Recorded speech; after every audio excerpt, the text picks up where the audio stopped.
From his perch atop the highest turret at Unsworth Castle, Edward Statham, the 13th Earl of Unsworth, could see out across his domain, from the winding gardens and rolling parks to the lakes and woodlands beyond.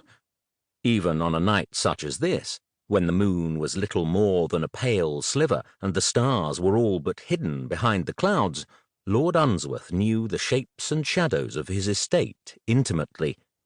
As well he should, for his lordship had lived his entire life within the walls and bowers of Unsworth Castle. It was his ancestral seat, his bastion, his refuge from the bustle and vagaries of the world, now sadly invaded. No, not just invaded, despoiled, annexed, overrun.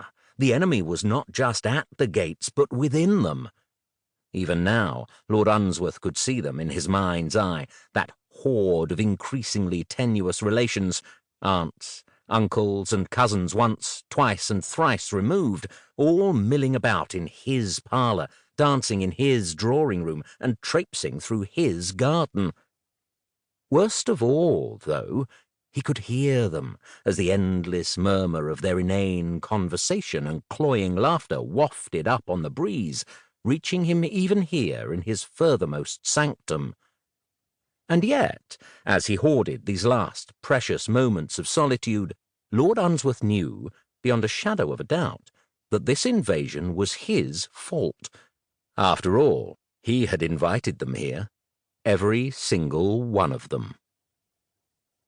To be fair, it was not that Lord Unsworth despised his relatives, or even truly disliked them. Despite a rather unsociable reputation, his lordship was genuinely fond of people in his own vague, distant sort of way. The further, the better. Tonight, however, was a special occasion. Several occasions, in fact.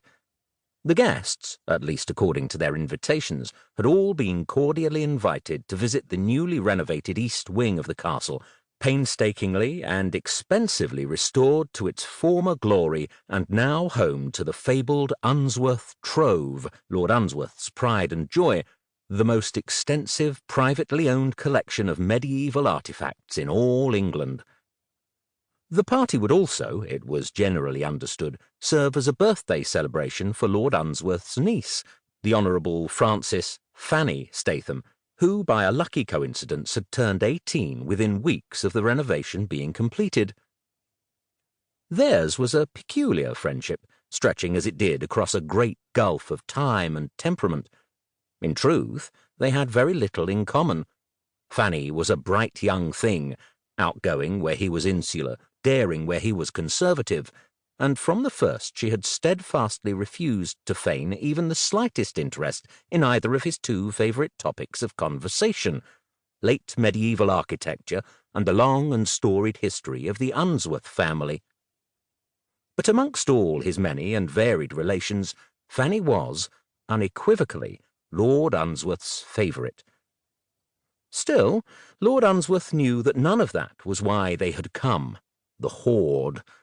Word had gotten out, spreading quickly as only gossip and poison could, and drawn them to him, his loving family, like vultures to the feast. Few, if any of them, had even set eyes on Fanny before tonight, and fewer still gave any thought to the trove. That was Lord Unsworth's little peculiarity, as they called it. A harmless enough eccentricity, considering some of his predecessors' vices, but hardly worth such a grand hoopla. It was not as if he had located a Viking hoard or a Saxon burial mound or solved the riddle of the long-lost Unsworth diamonds. That might have been worth the effort. But no, all Lord Unsworth ever did was read through old manuscripts, catalogue his collection of trinkets, and compulsively write and rewrite his endless, unreadable book, a family history of gargantuan proportions.